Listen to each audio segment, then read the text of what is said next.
Marco Polo served as an ambassador for Kublai Khan, profoundly shaping his views of Southeast Asia. His travels embodied the intricate connections fostered by the Silk Road's cultural and political exchanges. The city of Mien, once a beacon of splendor, now lay in decay, mirroring the tumultuous history and the challenges civilizations endure over time. This decline from grandeur to desolation illustrates a recurring theme in the study of empires. The saga of the Bagan Empire encapsulates the cycles of rise and fall within Myanmar, demonstrating architectural achievements and cultural advancements that left an enduring legacy. Analyzing these patterns enriches our understanding of contemporary societal dynamics. Myanmar's shift from agriculture to metallurgy began as early as 500 BC, signaling the region's technological evolution. Ironworking emerged as a critical factor in shaping its societal structure. The Irrawaddy River has played a pivotal role in trade and transportation, facilitating the movement of goods and people. Its significance is deeply embedded in the local understanding of geography. Historical chronicles from diverse periods merge fact with mythology, offering a glimpse into the cultural memory and governance of ancient Burmese society. These records are vital for comprehending Myanmar's rich tapestry. The Nanchow Kingdom, fueled by military ambitions, executed attacks against the Paiyu people, leading to substantial population displacement and significant cultural shifts in the Irrawaddy Valley around 849. Having originally served as part of the Nanchow forces, the Mien people established their own kingdom in the fertile Irrawaddy Valley, driven by the devastation they witnessed in Paiyu society. Bagan emerged as a vital settlement for the Mien, strategically positioned for agriculture and enriched by Buddhist and local spiritual practices, which profoundly influenced its cultural fabric. As the Bagan kingdom sought recognition from influential neighbors like Song China, confidence grew, indicating a notable shift in their geopolitical strategies during Anuradha's early reign. Anuradha's upbringing was steeped in intense family rivalries, particularly with his stepbrothers, which fueled his eventual rebellion against Sakkate. This personal conflict underscores the motivations that propelled him to power.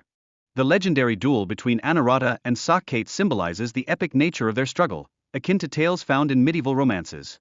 This battle marks a transformative moment in Myanmar's political landscape.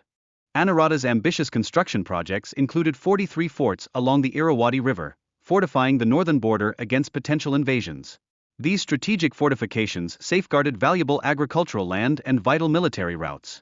The Siege of the Tun exemplified Anuradha's determination to unify coastal city-states and bolster Bagan's influence. This military campaign ultimately expanded his empire and strengthened trade networks. Anuradha's encounter with Shin Arahan led to his conversion to Theravada Buddhism, a move aimed at diminishing the influence of the Ari monks. This pivotal shift significantly transformed Myanmar's cultural landscape. In his efforts to curtail the monks' power, Anuradha enacted laws that abolished compulsory recruitment for monks and decriminalized leaving monastic life. These changes progressively reduced the monks' authority. The arrival of a tooth relic from Sri Lanka signaled Anuradha's quest to fortify Buddhism in his realm. This act exemplified his ambition to legitimize his rule through significant religious artifacts. Kyansatha's tragic narrative and subsequent exile reflect the personal ramifications of Anuradha's stringent rule. This story encapsulates broader themes of betrayal and familial discord within the royal lineage. Upon the deaths of Salu and Yamankan, Kyansatha ascended to the throne, allowing him to effectively consolidate power. His leadership style promoted inclusivity and collaboration among former adversaries. Under Kyansatha's reign, the capital city of Bagan experienced unprecedented growth, with its population swelling and new temples constructed. This expansion was propelled by an influx of skilled workers and artisans. Temples such as That Binu and Ananda were not only epicenters of worship but also served educational purposes. They embodied the king's aspirations towards enlightenment and spiritual growth. The classical poetry of Myanmar emerges as a critical window into the daily lives of individuals during the Bagan era, revealing the values and struggles of the common people. Food portrayals by poets provide insight into the diets of everyday farmers, highlighting their ingenuity in utilizing local ingredients to create meals. This connection to the land underscores their resilience. Artistic depictions in temples and paintings offer valuable perspectives on the clothing styles of the affluent in Bagan, indicating a harmonious blend of Indian and Chinese influences, reflecting the era's social dynamics.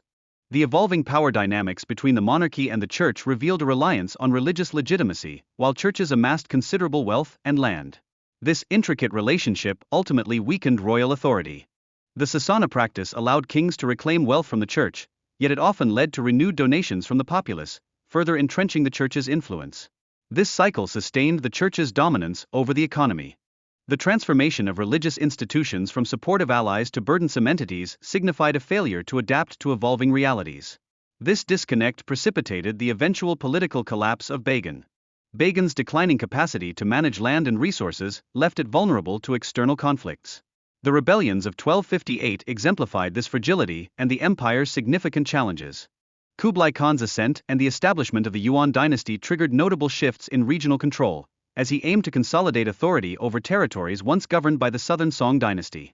King Narathihapate's notoriety as a tyrant, coupled with his lavish lifestyle, catalyzed his downfall. His reluctance to heed Kublai Khan's demands showcased the growing tensions between Bagan and the Mongols. The Burmese poet's portrayal of the army reflects the soldiers' bravery and resolve as they marched into battle, embodying the spirit of victory. This narrative highlights the cultural significance of warfare in their society. Marco Polo's accounts shed light on the military preparations and the psychological impact of war elephants on Mongol forces. His observations illustrate the stark contrasts in warfare strategies between the two armies. The aftermath of the battle saw the king retreat, leading to the fragmentation of the Burmese Empire and underscoring the chaos that arose from a single military defeat. This shift in power dynamics had far-reaching implications for the region. Initially, the Mongols sought peace with the Burmese, yet their interest diminished as the Bagan kingdom weakened. This change allowed internal conflicts to escalate without external moderation. Following Narathihapate's death, his son Kyawswa ascended the throne but struggled to maintain order in a diminished capital. He ruled without a strong military presence and was ultimately assassinated. Marco Polo's visit to Bagan revealed the remnants of a once magnificent civilization, now reduced to ruins.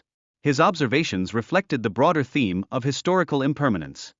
The historical context of Bagan during Anantasurya's era showcases the instability of political power and its profound effects on individuals, illustrating the fragility of security in ancient kingdoms. Anantasurya's poem encapsulates the beauty that can emerge from tragedy, highlighting how art can flourish even amidst dire circumstances. It emphasizes the compelling link between suffering and creativity. Anantasurya's reflections on karma and samsara provide a philosophical lens on life and death, advocating forgiveness and acceptance as vital components for achieving inner peace.